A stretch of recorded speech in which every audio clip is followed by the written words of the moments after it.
Hi guys, the Weekend Watch worked wonders then last weekend. We had 4 winners from our 6 races and some places as well. So did a really good job. The gold star has to go to Daryl, unfortunately. Sorry, Andrew. So no pressure this week at all. Obviously, the weather causing a bit of mayhem again. Obviously, something that we can't control, unfortunately. But of course, the important part, as always, is of course the races. So we've got Ascot and Haydock to talk about today, and then we'll see if any of us have got any other fancies anywhere else as well. We'll start with Ascot then, and we start with the 115, which is that Grade 2 hurdle for mares. Andrew, we'll start with you. Obviously, shame that we've not got more runners in there. But what do we fancy in that 115? Yeah, it's par for the course, really. We often get small fields in these mares-only races, so it doesn't take away from the difficult nature of finding winners necessarily.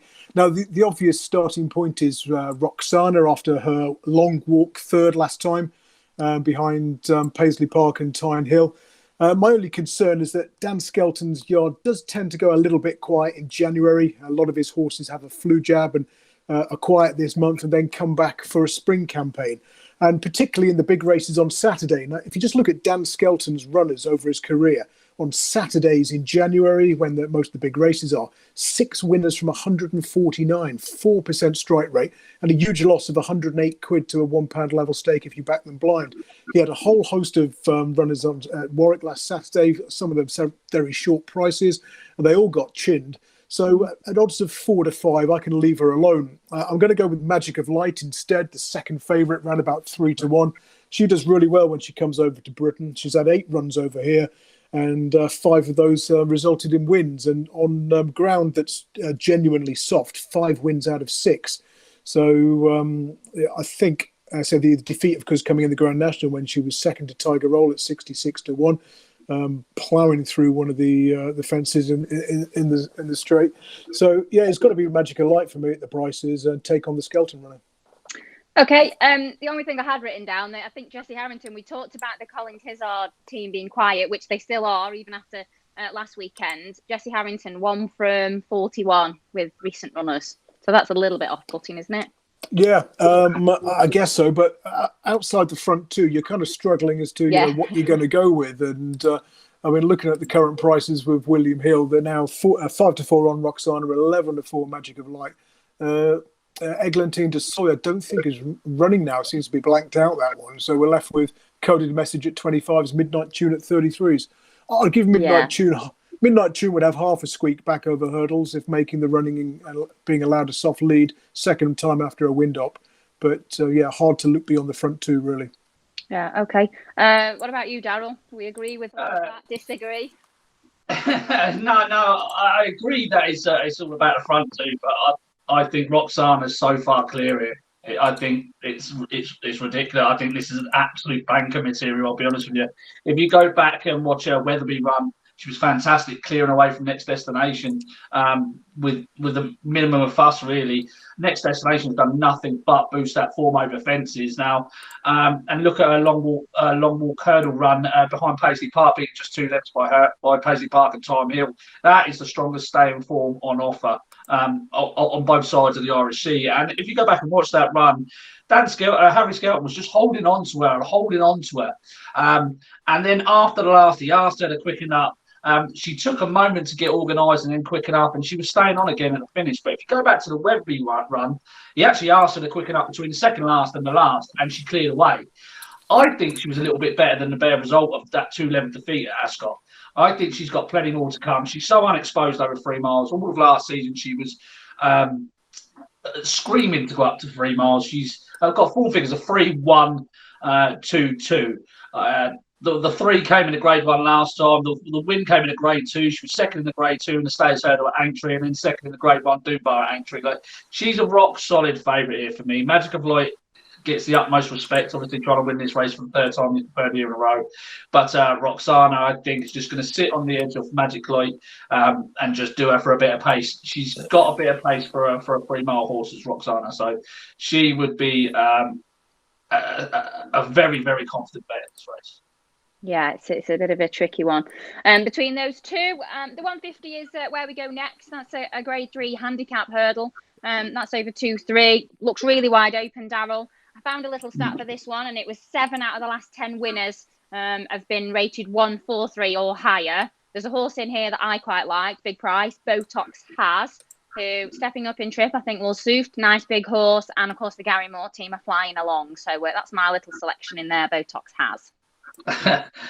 Your stat doesn't bode well for my selection because I actually like Paddys Motorbike for Sam Thomas.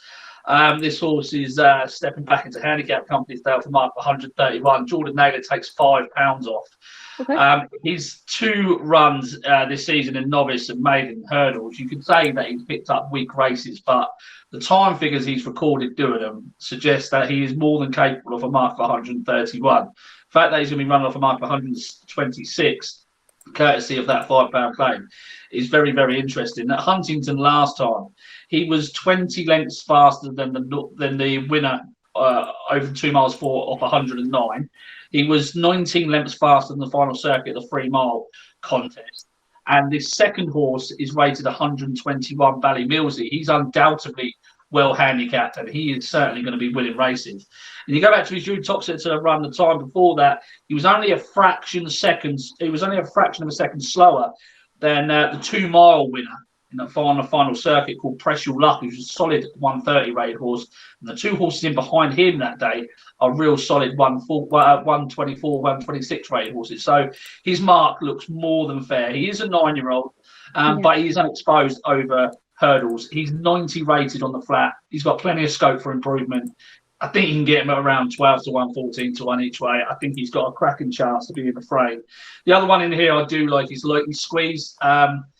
I think he's got more to come even off this mark 140. He's been raised £3 for finishing behind Not So Sleepy last time out over 2 miles. Steps up in trip today, that won't be an issue. He was on the sharp end of the pace at Ascot in that very, very good handicap, which was run at a very, very strong time figure last time. He won't mind the step up in trip. He could have a bit more to come. That came after a first time wind up and a first time tongue tie, so he's entitled to improve again for that. Those are the 2 that I would be focusing on. I can't believe Danny Kerwin's favourite in there. He's slow as an old boat. I can't have him at all as favourite in this. It's madness for me. But those would be the 2 that I'll be focusing on in what is a competitive race.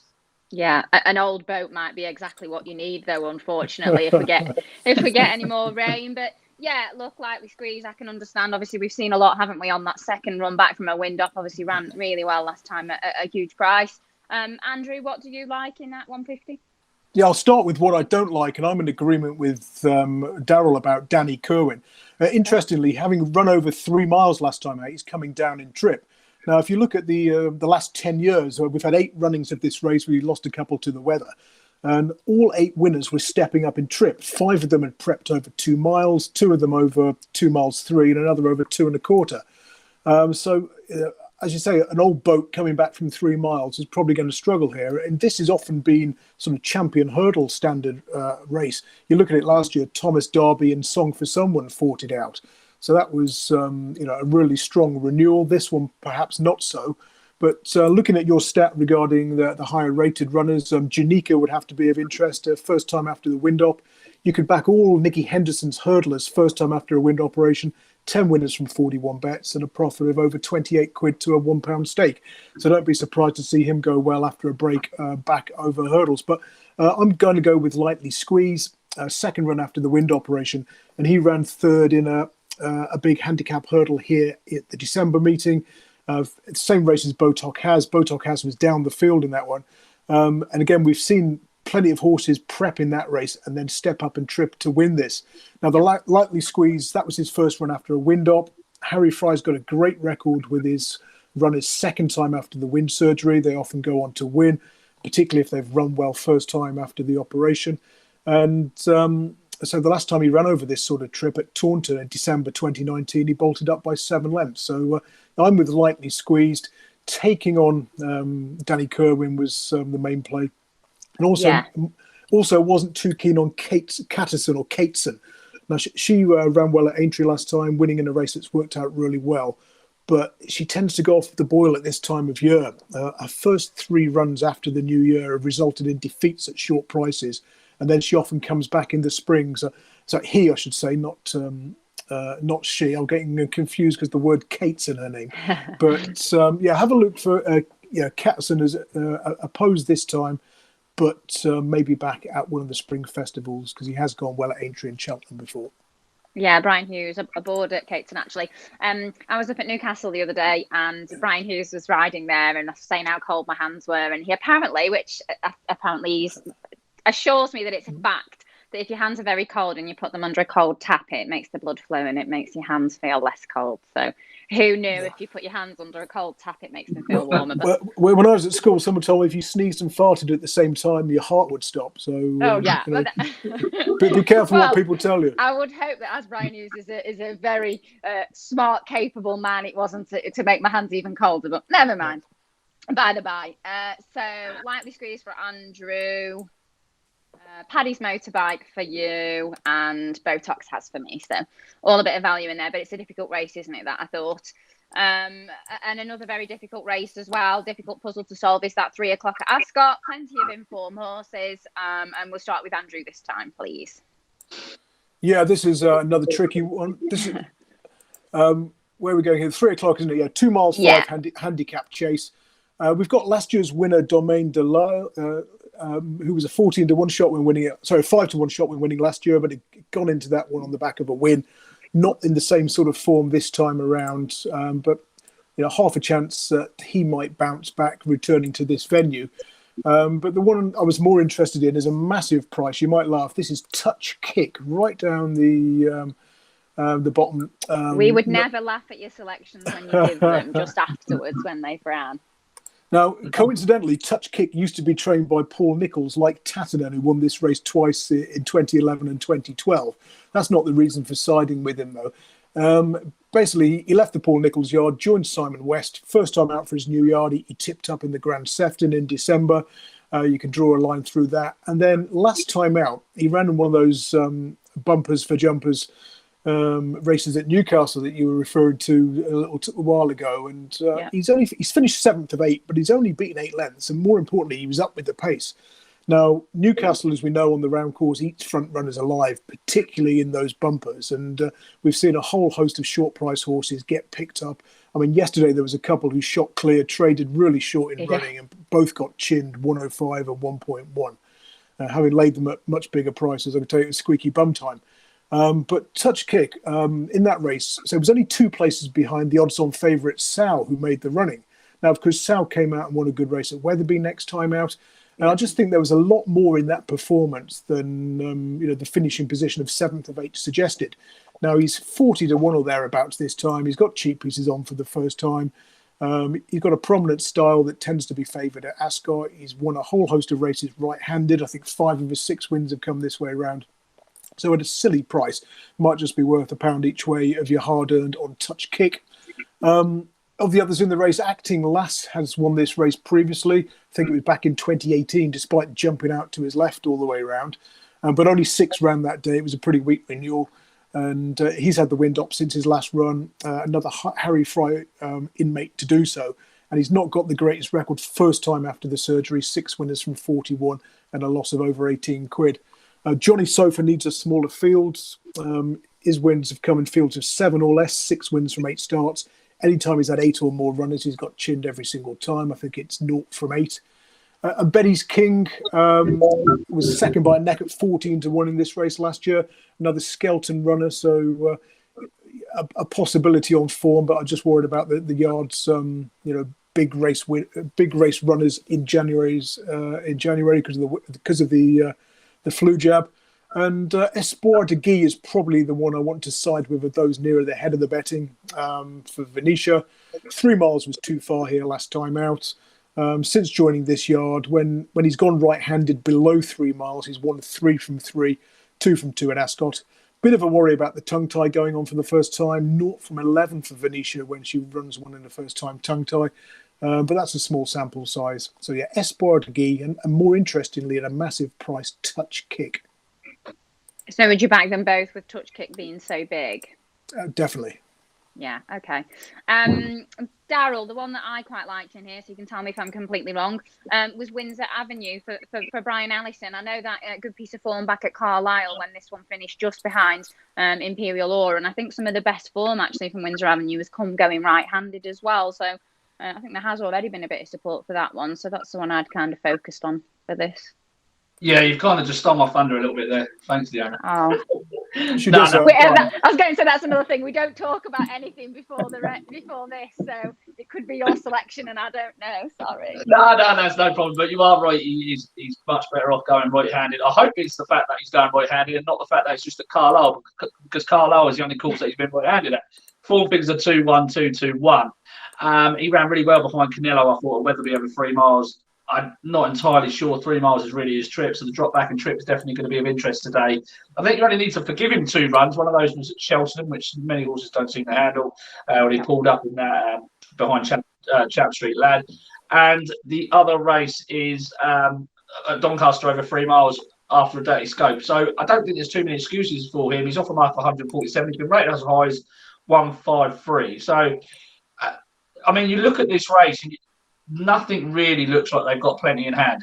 So perhaps, £6 might be enough for Windsor Avenue to get his head back in front.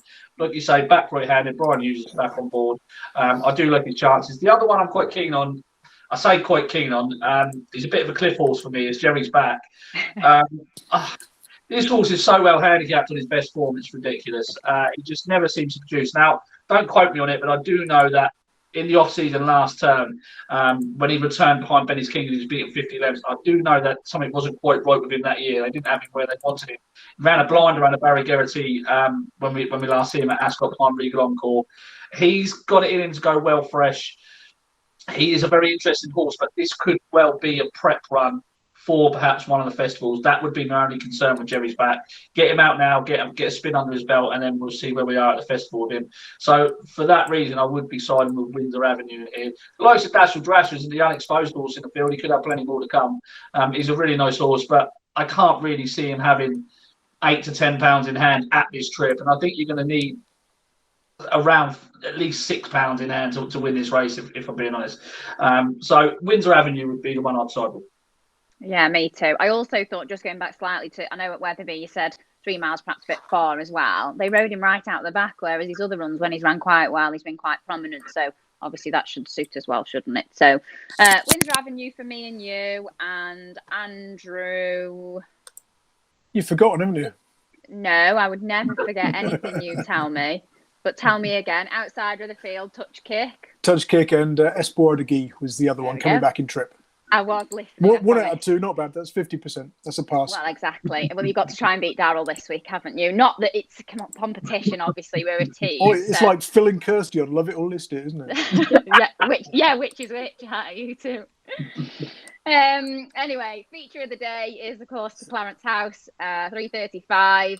We've obviously seen a fair few headlines this week with this race, haven't we? Obviously, Harry Skelton getting off one, obviously waiting patiently, being supplemented. So a fair few things have happened this week. What do we think in there, Daryl?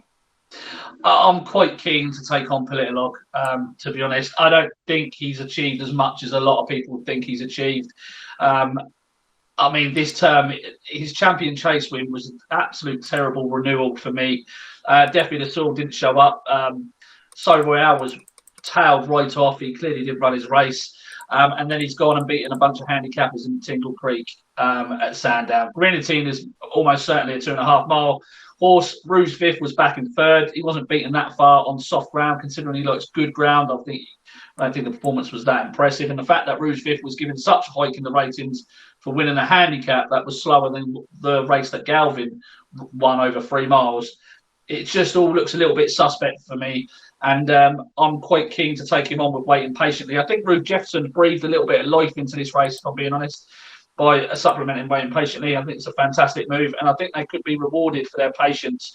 I thought it was a fantastic run at Kempton. He was held up at the rear of the field. I know it was over 3 miles in the King George, but he was held up in a slowly run race. So I thought that was well worth upgrading. Now, it's a big ask to drop back from 3 miles to 2 miles like this, but I think the ground is going to be certainly in his favour and turn it into a bit more of a test. He jumps well. He likes Ascot. He won his grade 1 here, beating Q Card. like I say, very lightly raced. I do like him. I think he's a nice horse. Definitely the soil is an interesting character. The vibes are they've got him back to where they want him. I'd just be slightly concerned that you've got to forgive those 2 runs, and he did run really, really flat the last time we saw him. He just found absolutely nothing. He's been a bit like that throughout his career, and whether or not he can bounce back to his best, because he's going to need to be at his best, I do believe, for this race, because Waiting Patiently wasn't far behind him into Sowen last year's Tingle Creek. And I do think Waiting Patiently is the one to be on. Of the outsiders, Bundoran's a little bit interesting. I think the rest of them are borderline handicap grade 2 horses. The pace of the race is going to be the most interesting fact. I think Duke de Geneva is in here. I don't think Duke de Geneva is going to make the pace, being from the same stable as Politolog. I think they're going to try and get Politolog out on his own, out in front again. So I'm just wondering what's going to hassle him. Perhaps First Flow might go with him. If they all sit off him and just let him have a soft lead, I think he might prove hard to catch. But I think Waiting Patiently, this is a prime opportunity to get that next grade 1, especially over 2 miles. And I think he's got the ability to do it. I do really like Waiting Patiently. Yeah. And just going back again, we said about quiet trainers. Kim Bailey's another one in here, actually, that he was 0 from 14 before we started recording this. And then he's had another horse that was quite short price run earlier on today. That got beat as well. So his yard are getting a little bit quiet. He's obviously got First Flow in there. And Andrew, I agree definitely with what Daryl said about Defi de Soy. There's probably just, you'd have to take a bit on trust, wouldn't you? I think if you factually knew that they'd found a proper issue and it had been sorted that quickly, maybe. But I think I like Politolog for it. But I do think it's difficult enough, perhaps, between Politolog and Waiting Patiently. They obviously think he's going to run a big race, don't they? Yeah, I think gun to my head, Politolog just pings out and makes all. And it's interesting that Paul Nicholls has now come to the conclusion that he's best when fresh, and that, you know, going back 2 or 3 years ago, he reckons he's sort of running him too often and he needs a good break between his races. Now, he's had 7 weeks almost since that Tingle Creek win, and I take Daryl's point that the race didn't take a huge deal of winning, given that Altior didn't turn up. But I mean, you look at this race over the years, the Clarence House, it tends to, I mean, last time out winners have won 8 of the last 10, the others were 4th and fell. 7 of the last 10 winners ran in a grade 1 last time out, the other 3 in a grade 2. It doesn't tend to suit those as stepping up from handicaps, so First Flow could be in trouble on that front. And as you say, Kim Bailey's having a pretty quiet time of things at the moment, like Colin Tizard, who I think is now 0 from 25 or 0 from 26 in January so far, although a couple of his have run quite well on today as we record this. In Waiting Patiently, the Warriors, his running style, and he just seems to run the same race, whether it's 2 miles or 3 miles. He'll come from the clouds and he will finish second. And I think he'll do so again. He's now lost 5 in a row. And talented though he is, and we'd love to have seen more of him over the years, I just think he'll get behind and he'll do exactly what he did last time and finish, second, beating a length or 2. I mean, say Defi, it's how many poor runs do you forgive? You forgive 1, fair enough. 2, maybe not, and it's a case of, do you want to back him up 7 or 2 to bounce back in a grade 1 contest or thereabouts? Not for me. So I looked at this in detail for GG earlier in the week, and I was looking at some of the bigger ones with a view to either betting them each way or looking at the market without Politolog and trying to get a bit of value in that. Bundoran was 3rd to Politolog in the Queen Mother and on his final start last season. He's disappointed in both runs this time around. But this is the first time he's had 2 miles in the mud, which is his condition, since that Cheltenham Festival. 3rd. I mean, even the Venetia horse, Fanny on Destra could have a shot. Impact Factor, although Jessica Harrington, again, you mentioned the form of the yard, would have a squeak. I mean, since they've left the hood off, he's had 3 runs over fences, 1st, 2nd and 1st. Again, stepping up from handicaps. And I mean, Benatar wouldn't be completely out of it. Likes Ascot, and ran a good 3rd behind Chatham Street Lads on his return from a break last time out. So I think Politolog will probably just go off in front and stay there. But the race for second could be a little bit more interesting, or but throw a few quid at Bundoran each way, I think, just because 2 miles in the mud is his conditions. Tom George's horses are running pretty well at the moment, and all you're looking for him is to finish 2nd or 3rd, and you'll get a few quid back. What's the forecast price for him there? But he's 28s with William Hill from 33s today. Okay. Bundoran it is then. Daryl, was it you that said about you don't take too much notice of the trainer, how many losers they've had, or was it Andrew? Yeah, I don't. You know, at what point does it become a, you know, and I'm not asking as in I know, I'm thinking opinion wise, you know, what is the point where you start thinking actually they're not winning? Well, when there's been an extreme issue in the yard for me, such as over sanitising like Harry Goodson did, or there's been a bug in the yard. But that's when we find out about that. It doesn't mean there isn't. We just don't know yet. Yeah, perhaps you're right, but I'm not going to not back a horse I fancy for a 2-mile hurdle race because his last 10 3-mile chasers have been beaten. Like, Do you know what I mean? I think it all comes down to, I mean, how deep do you go with it? How do you quantify trainer form? That would be my question. How deep do you go with it? Well, I mean, Daryl, I was going to say one thing though is really, it's price dependent, isn't it? There'll always be a price, and like I'm saying if they're having fancied horses and they're getting beaten that should have won, if there's enough of them. But if you're backing one from a yard that's a bit quiet, but you look at the price and think, well, I was expecting 6 to 1, I'm getting 12, so that's factored into the price. So I'll have a go at that, but. Yeah. I mean, going back to what you look at, I mean, looking at percentage of rivals beaten is often a way to go as well, because if they're finishing sort of second, third, and fourth at 20 to 1 and beating more than half the field, there's probably nothing wrong with the trainer form. It might just be they haven't had that rub of the green and many winners in the last few weeks. Yeah, but again, though, it all comes down to whether the horse has had the correct conditions and whose opinion that is of the horse having those correct conditions. Yeah, I mean, a trainer could have a run of 60 losers, but he's been running all of his 3-mile chases over hurdles over 2 miles. Like, people would still say he's out of form. I mean, I looked at Colin Tizzard the other day. Colin Tizzard's currently in a 10% stroke rate. If he continues to go the same way he's going to the end of the season, he's going to match the same stroke rate he had last year. I mean, a lot of people are using Colin Tizzard as the example for this particular topic. However, Colin Tizzard may have had a better stroke rate the last few years, but he hasn't got the likes of Q Card and Thistlecrack in his yard no more. So that's got to be a factor as well. So there's so many different factors that come into it. I've just got an issue with people using trainer form as a bit of a throwaway comment to write off horses' chances, when really I think it should be looked at on an individual basis on the conditions that the horse needs to be at its best. Yeah, so it's more in depth than just someone being on a cold trainer's list. So that's Ascot, isn't it? We go on to Haydock then. Peter Marsh Chase is at 240. That looks like a cracking contest. Royal Pagalia obviously is in there. I have to say, Andrew, I think at times Royal Pagalia's jumping gives me a bit of an aneurysm. It makes me a bit nervous. Just does the odd crazy thing sometimes. Yeah, this one is currently heading the market for this race, I think. It's around about 9 to 4, having been 7 to 2 when the betting first opened. Now, because 2 runs last year after leaving France, didn't beat a rival in a couple of small field contests. Different horse this time around, bolted up twice here at Haydock and last time out at Kempton. Now, there's concern that the Peter Marsh, 3 miles, 1.5 furlongs, usually in the mud, and we're certainly going to get mud on Saturday, assuming Haydock goes ahead. Now, it's not been a race for young horses over the years.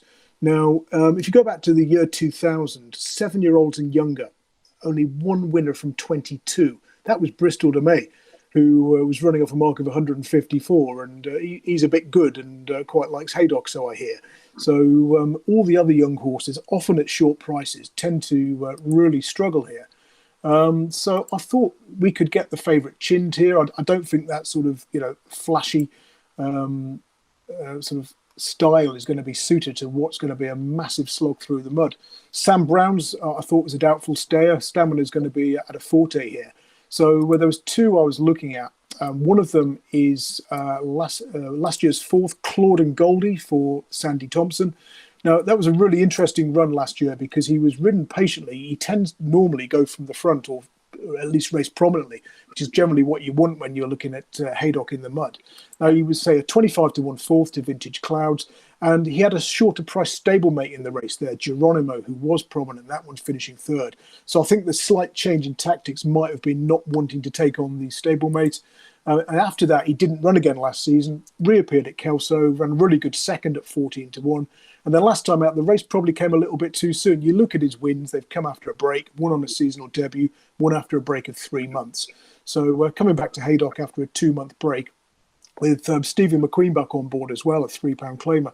Again, in this race over the years, had you just bet any horse aged 8 or older who was ridden by a conditional jockey claiming at least £3, you'd have made a nice few quid. So plus £67 to a £1 level stake, 5 winners from 24. So there are a lot of ticks and boxes for Claude and Goldie, even though he's a 12-year-old. We've had winners of that age in recent years. And so the other one I like, Sam's Adventure. He's useless right-handed. Left-handed, he's won 6 from 16. And on races on ground that was actually heavy according to the race times, not the official going, when he's gone left-handed, 5 wins from 6 starts, a profit of over 30 quid to a £1 stake.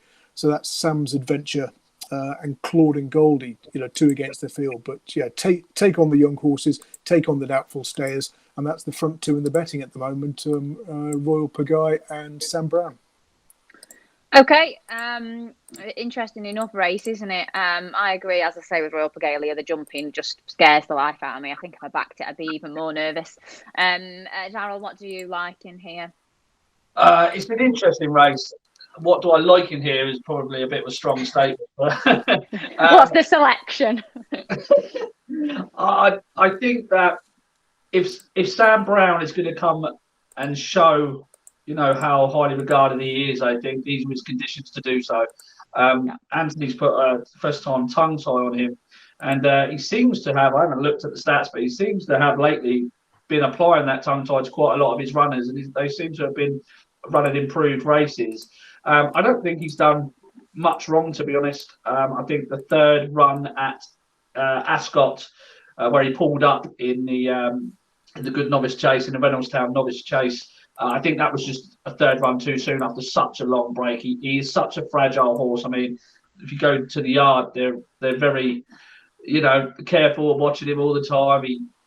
He's their pride and joy, and he is such a fragile horse. I think there was nothing wrong with the run first time up this season behind Imperial Roar at Carlisle. We're going with that form line for Windsor Avenue later on, and Imperial Roar has done nothing but give the form a boost.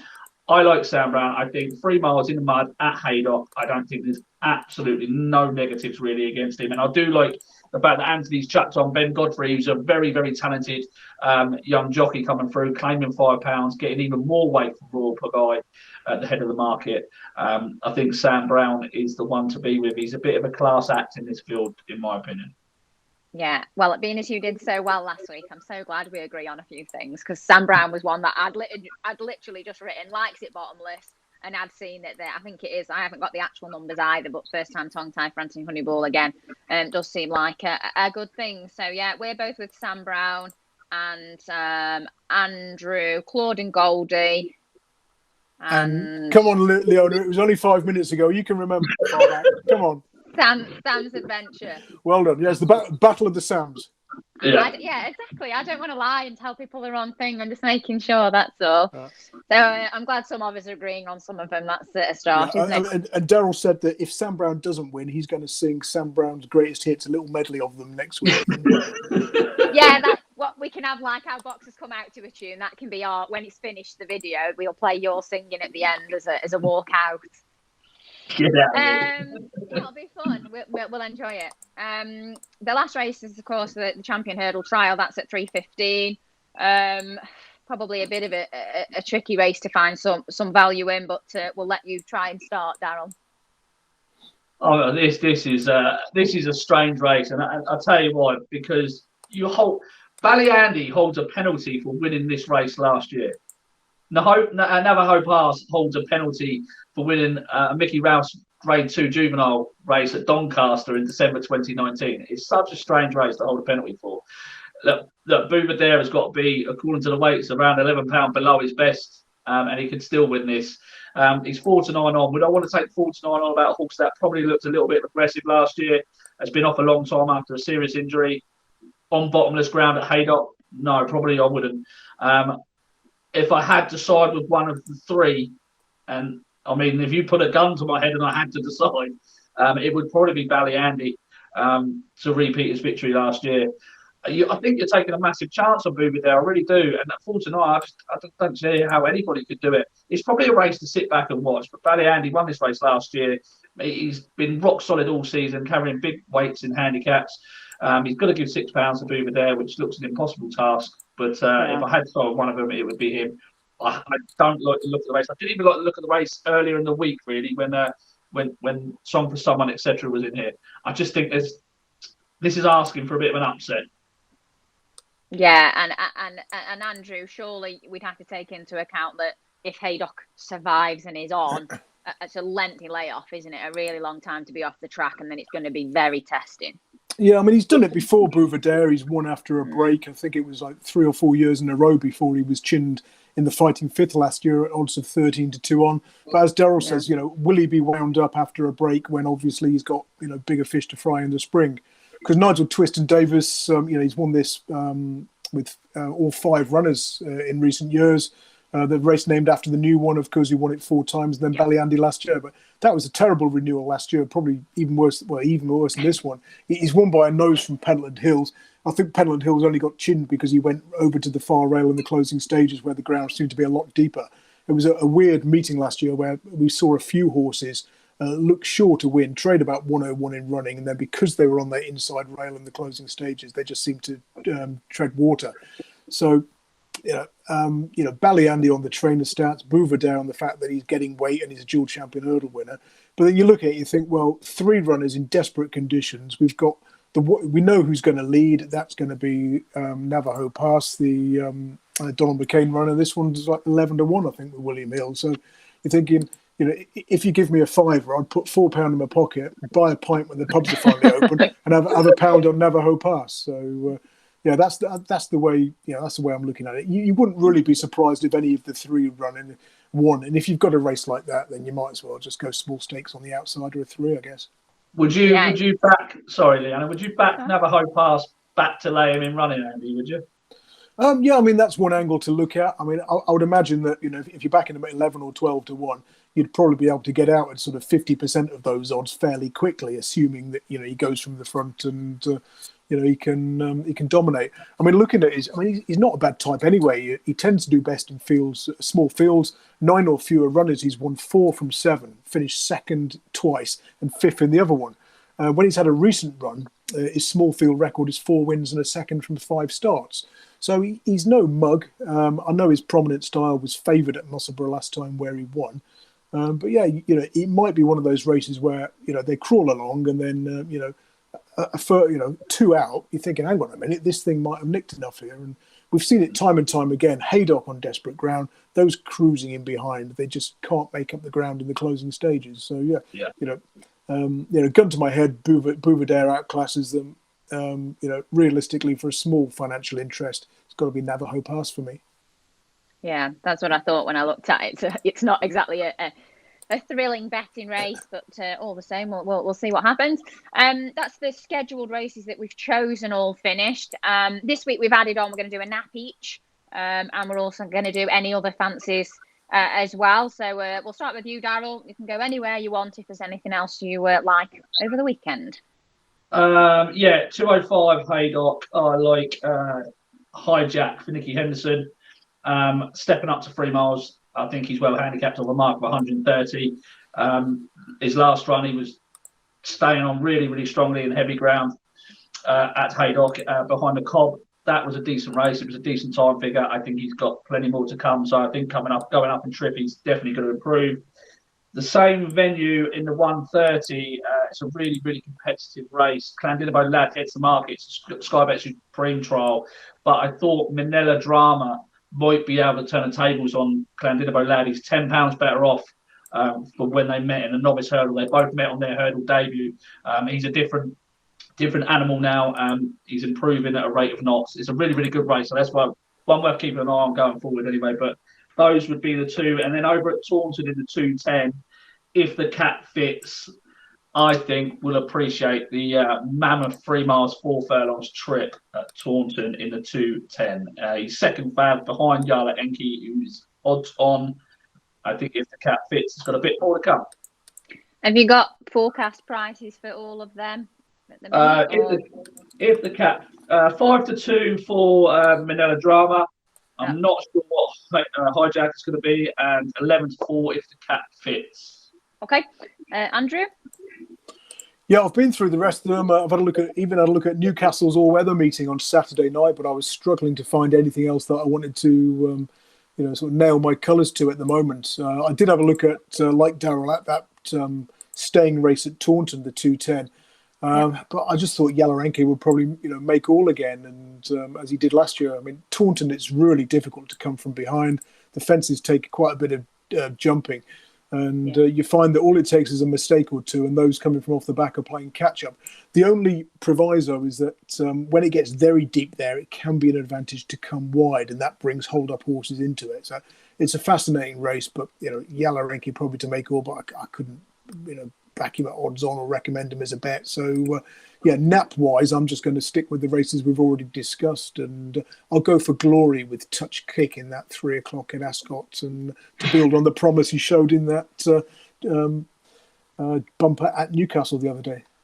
I'd say go big or go home, but we're all already there, so that's not helpful. And which one's your nap then, Daryl, of the weekend? 205 Hijack Haydock. Okay. And mine is, you can both tell me that I'm going to be wrong. Mine is, as soon as you're going to be wrong, Leonna. Yeah, as soon as Daryl said Taunton. So is that too early? I thought this is going to be my horse now, and I'm going to come over there and kill you. The 105 at Taunton, Milreu Has, I thought is really interesting for JP McManus. They obviously fancied this horse last time. He was really well backed. He was disappointing, but they obviously think he's better than the mark. Massive, lovely, big looking horse. Has had a wind operation, bit of a break. I just think he might be so much better than that mark. So he's my nap at the weekend. I'm hoping he'll be able to win a couple before the handicapper catches up with him. So you went close with your nap last week, didn't you? Was it Mr. Harp, who was second at Warwick? Ran well, and do you know what? That was one of them watching it for a split second. I thought, oh, we might win here, and then he didn't. I wonder if Aidan has been told to go to Taunton to ride your nap rather than Anthony Honeyball jockeying him off for a claimer on Sam Brown. That's interesting. A good claimer though, so yeah. I don't know. You never do know until afterwards, do you? But I do think that the Milreu Has probably quite good, and JP likes Aidan, doesn't he? So yeah, that's my nap anyway. That's all the races, I think, and all the naps. Obviously, guys, as with last week, to get in touch with us, you can own tips, views, questions, anything. Any social interaction, I'm sure, at these difficult times is amazing for us and for you. And hopefully this is a good distraction as well. And we'll enjoy you engaging with us. We've got Twitter, Facebook, YouTube, any or all three if you like. Hopefully you can enjoy the racing in the comfort of your own living room like we shall be if none of us are working.